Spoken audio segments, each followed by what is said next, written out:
Très ravi de vous retrouver pour vous informer tout de suite les grandes lignes de l'actualité.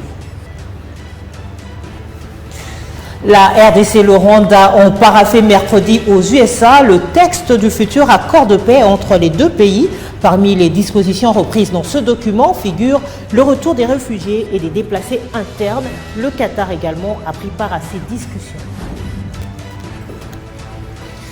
Renforcement des forces armées de la RDC, la nouvelle brigade Tigre a clôturé sa formation militaire dans le Haut-Katanga. Une parade solennelle a été organisée en l'honneur des nouvelles recrues non loin de la ville de Likasi. Et puis, bonne nouvelle pour la RDC, un partenariat a été signé avec l'association sportive Monaco. Ce contrat offrirait à la RDC une plateforme de visibilité exceptionnelle à travers l'image de marque associée à la coopération transcontinentale.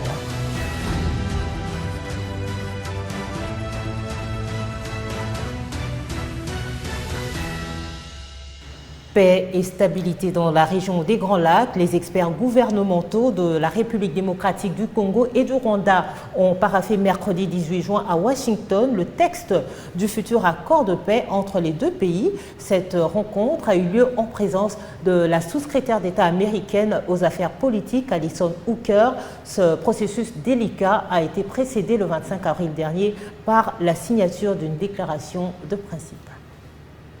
Le futur accord qui sera signé entre le Rwanda et la RDC comprend notamment des dispositions sur le respect de l'intégrité territoriale et l'interdiction des hostilités, le désengagement, le désarmement et l'intégration conditionnelle des groupes armés non étatiques, l'établissement d'un mécanisme conjoint de coordination sécuritaire basé sur le concept d'opération CONOPS du 31 octobre 2024, la facilitation du retour des réfugiés et des personnes déplacées à l'intérieur du pays, ainsi que l'accès humanitaire et un cadre d'intégration économique régionale.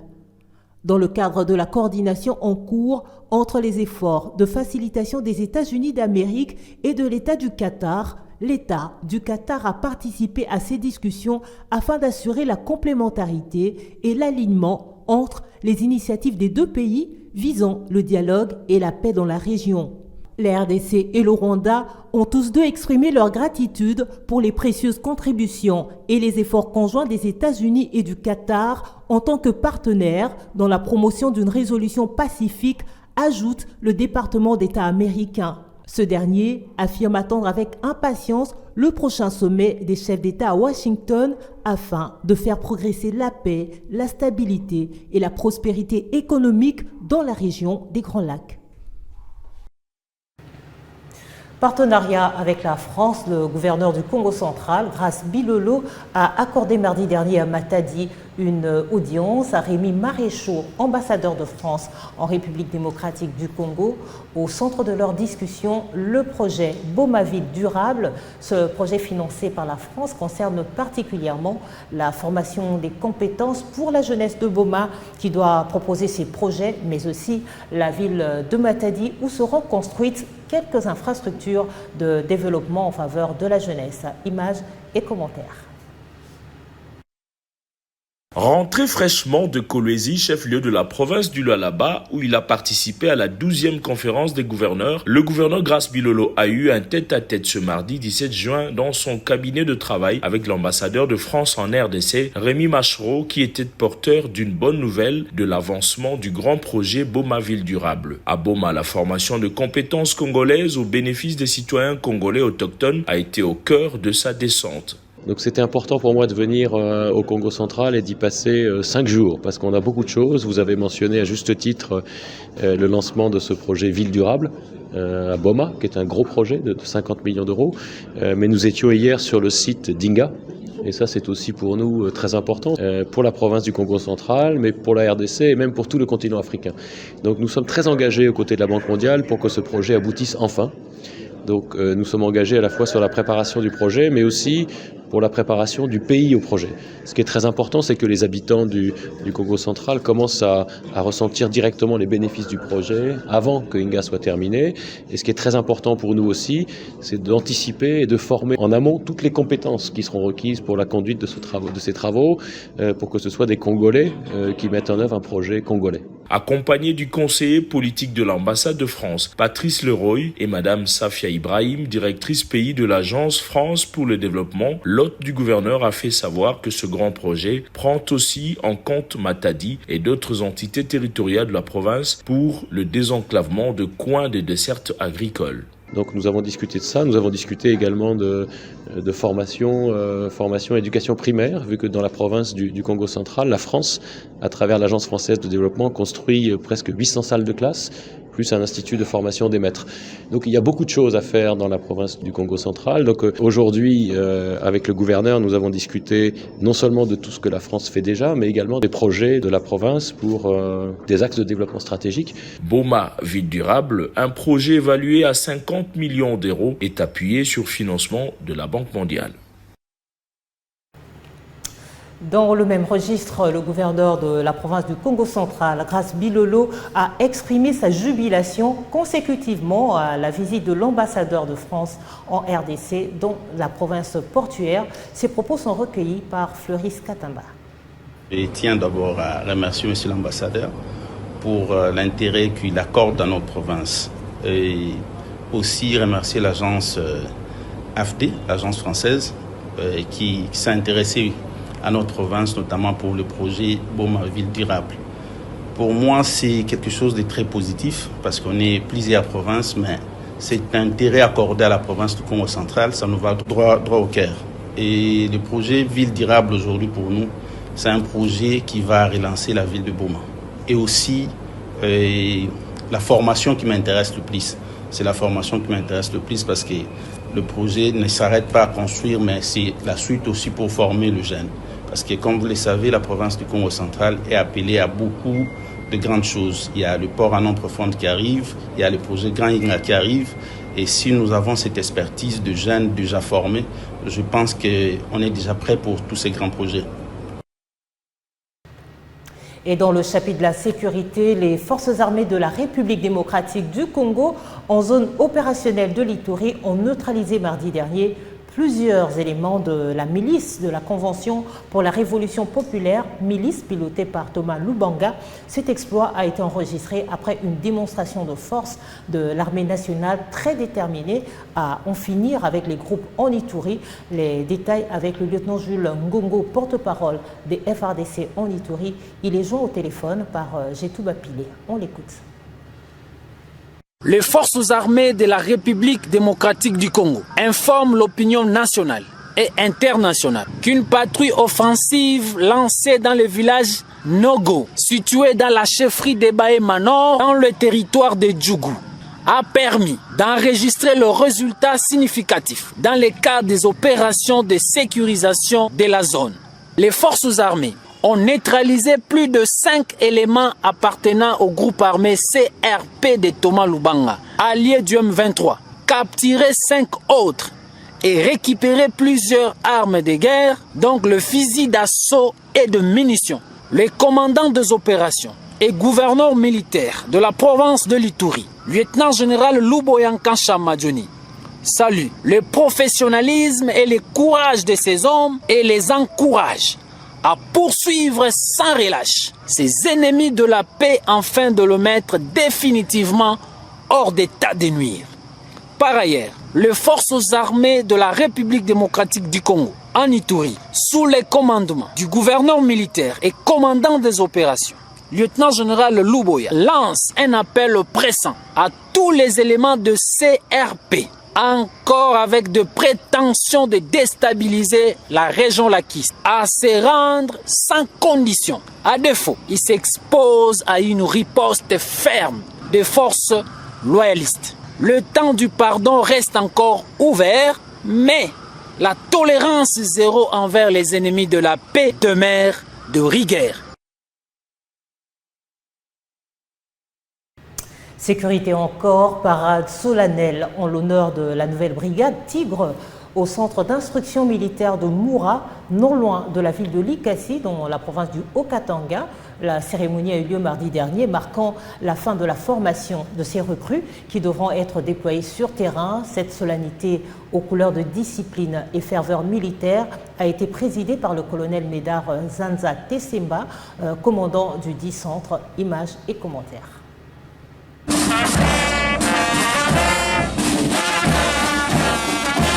Au cours de cette cérémonie empreinte de discipline et de ferveur militaire, le colonel a procédé à la remise des nouvelles tenues aux recrues, les félicitant pour leur endurance exemplaire, leur sens de l'écoute et leur engagement. 13 heures debout sans relâche, c'est la marque des vrais soldats, a-t-il déclaré, saluant la détermination affichée tout au long de leur parcours. Soldat azalaka musicien te. Aussi téléphone, TikTok.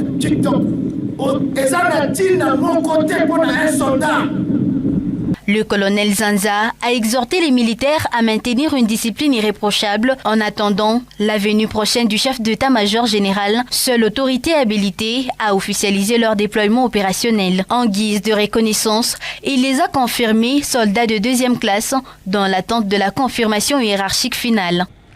Chef d'état-major général Alobina rassuré avant samedi azoya komona bino ko préparer bino ba oyo bakozala prêt pour na kopesa mission oyo mboka etindaki bino a na yango lokola bolakisi mwa discipline namoni contrat oyo tosololaki na tongo. La parade s'est clôturée dans une ambiance de liesse marquée par des chants militaires, des danses et une démonstration de cohésion de groupe, soulignant le moral élevé des troupes.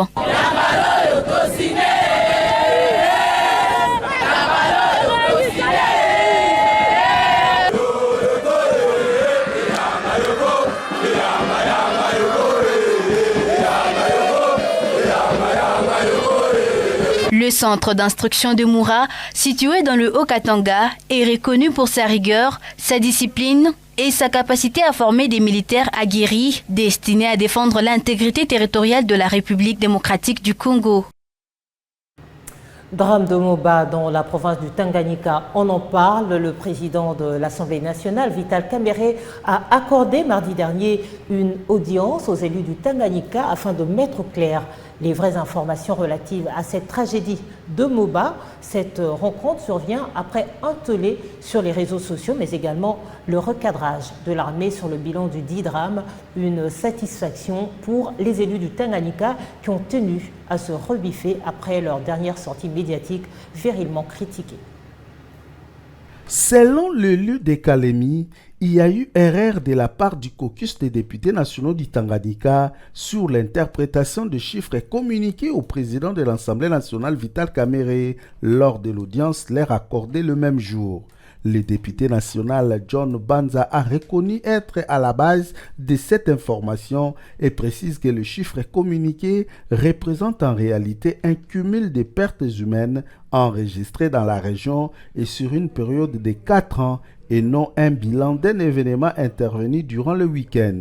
Je suis la personne la mieux placée pour porter cette correction. En fait, l'information relayée par le président de l'Assemblée nationale a été reçue de notre part. C'est le président de la société civile de Moba qui a alerté les caucus des députés nationaux qui, à leur tour, ont communiqué au président de l'Assemblée nationale. En fait, il s'agit d'un drame réel qui se déroule depuis quelques années et et que les chiffres évoqués est un chiffre cumulé depuis que les atrocités ont commencé vers les années 2020 jusqu'à aujourd'hui. Donc il ne s'agit pas d'un massacre d'une seule journée ou de 2 jours ou de 2 semaines. Donc c'est sur cette période que ces drames s'est produit. Nous devrions apporter cette précision que nous n'avions pas au moment où on a communiqué avec le président. Donc le président de l'Assemblée nationale n'est pour rien dans cette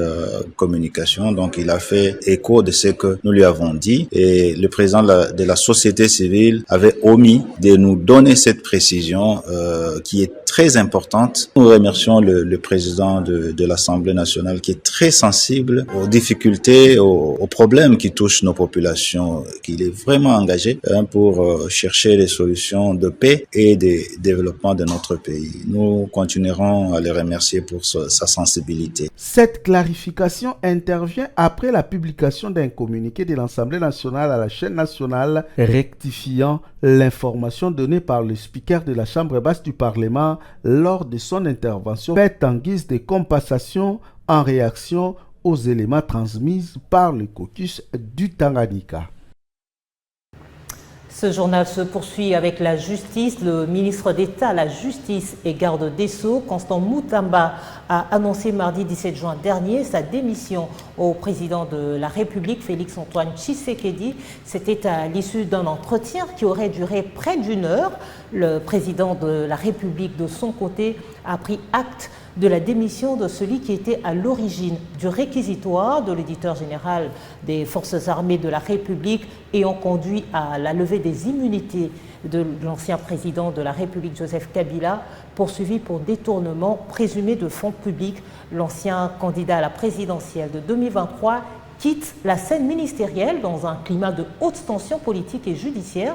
Son accession au portefeuille de la justice avait été saluée par certains comme un signal d'un renouvellement générationnel, mais très vite, les lignes de fracture sont apparues. Figure de proue de la réforme de la justice et artisan de plusieurs textes de loi majeurs, l'ancien ministre quitte ses fonctions après un mandat bref mais dense. Son dossier devrait être envoyé pour fixation devant la Cour de cassation en vue d'un éventuel procès. Dans le même registre de la justice, le procureur général près la Cour de cassation, Firmin Mvunde, a instruit mercredi dernier tous les procureurs généraux près des cours d'appel de toute l'étendue de la République démocratique du Congo de rechercher et replacer les évadés poursuivis pour les faits infractionnels graves. Ces recherchés sont accusés d'avoir quitté les lieux carcéraux en dehors de tout critère légal. Reportage. Après la libération massive des détenus initiée par le ministre de la Justice, Constant Mutamba, censé désengorger les prisons congolaises, c'est aujourd'hui l'inquiétude générale. Plusieurs criminels condamnés ou en attente de jugement seraient désormais dans la nature, notamment à Kinshasa, sans procédure judiciaire claire. Le procureur général près la Cour de cassation, Firmin Mvunde, sort du silence. Ces personnes ont quitté les prisons en dehors des critères légaux. Je vous demande de les rechercher et de les replacer en détention. Il parle clairement d'évasion déguisée et instruit tous les procureurs du pays à agir vite. Question centrale, sécurité ou chaos? Alors que les Kinois dénoncent une recrudescence des viols, agressions et violences, la polémique enfle autour de la question de cette opération.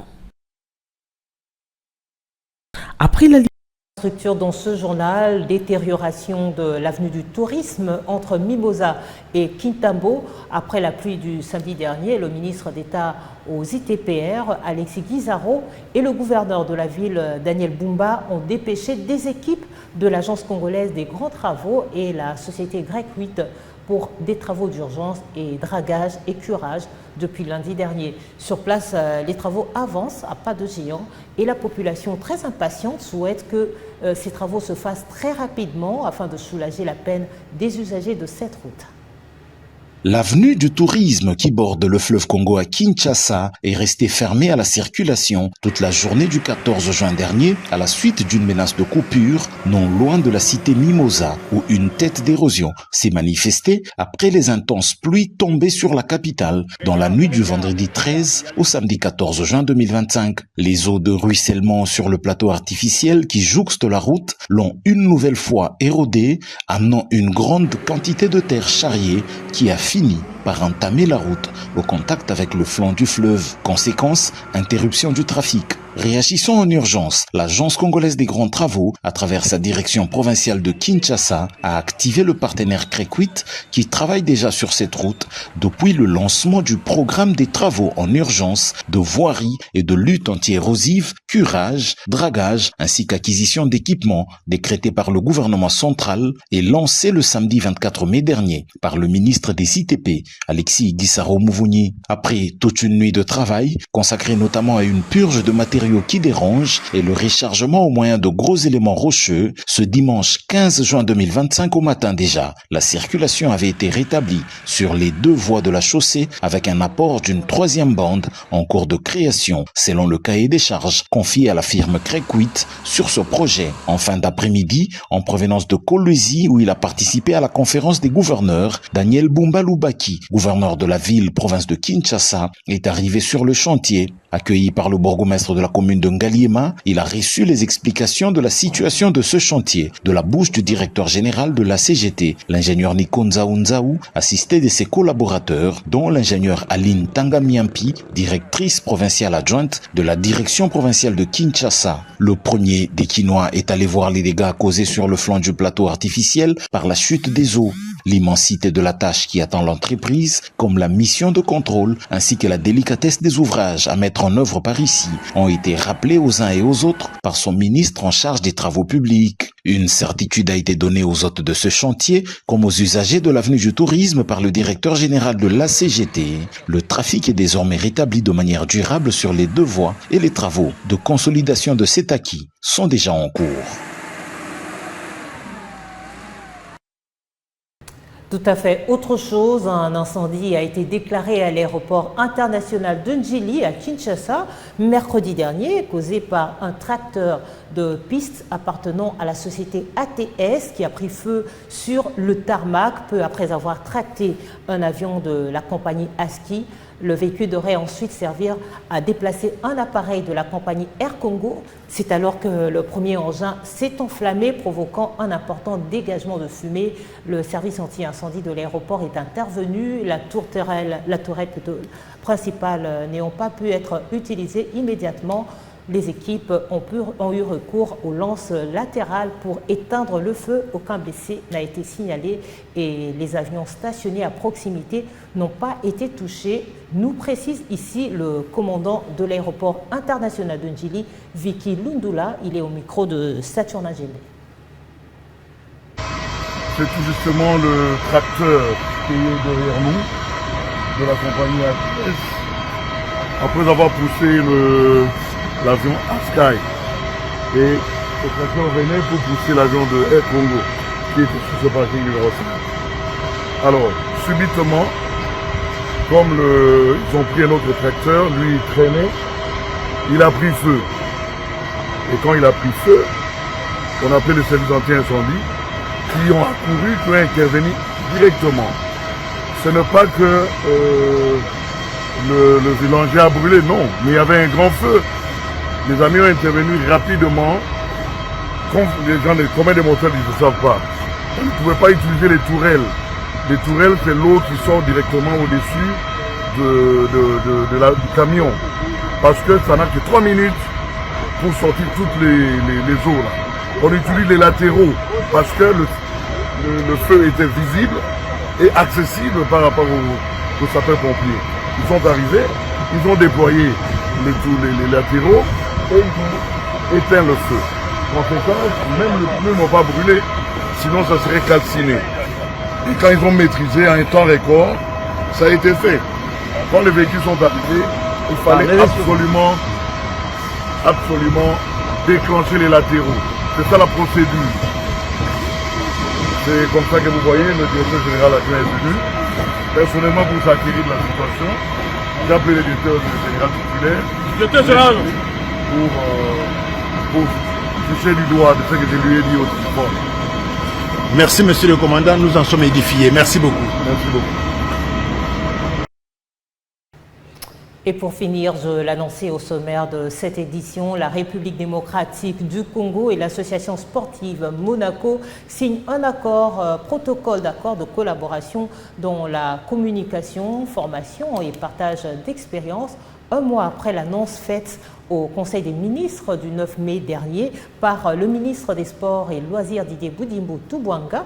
Désormais, le centre de formation, la Diagonale va servir d'école pour les jeunes Congolais venant de Kinshasa, mais également toutes les équipes de l'association sportive Monaco portent les visuels de la RDC afin d'attirer le monde sur le vécu du Grand Congo. Retour sur cette diplomatie sportive dans ce reportage nous proposé par Dieudonné Masunda et Blanchard Nico.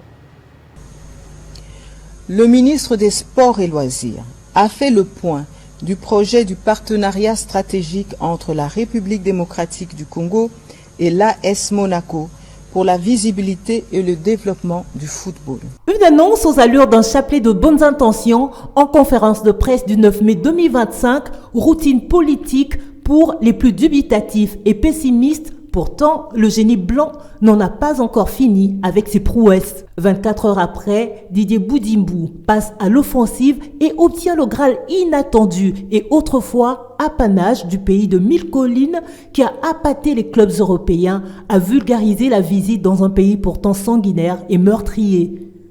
Le 10 mai 2025, ça y est, l'affaire est conclue. Félix Tshisekedi joue le grand jeu et Didier Budimbu Tubwanga active avec érudition la diplomatie sportive gagnante pour le pays de Kimpavita, mais également pour les générations futures qui se souviendront d'un génie blanc né Congo aux stratégies illimitées et insubmersibles pour son pays. Désormais, l'association sportive de Monaco et la République démocratique du Congo font un. Et tous les grands stades du monde découvriront les visuels et effigies de l'histoire du premier pays africain noir à participer à la phase finale de la Coupe du monde de football.